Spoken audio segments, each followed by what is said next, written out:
la ménopause a un gros retentissement au niveau cardiovasculaire chez les femmes. Il faut savoir que la femme est protégée par les œstrogènes qui protègent les artères sur le dépôt d'athérome sur les artères.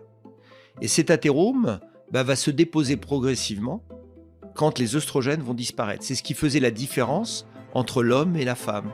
Et on sait qu'une femme non traitée va rejoindre et dépasser le risque cardiovasculaire de l'homme entre 60 et 65 ans si elle n'est pas traitée. Donc on sait que le risque cardiovasculaire, et là, il faut vraiment insister, on sait que maintenant, entre 45 et 65 ans, et notamment entre 45 et 59 ans, vous avez 200 femmes qui meurent tous les jours de maladies cardiovasculaires. Je répète, il y a 14 millions de femmes ménopausées. 450 000 nouvelles femmes chaque année sont ménopausées. Il n'y a à peine que 6% des femmes qui sont traitées. On pourrait quand même faire quelque chose pour la protection cardiovasculaire.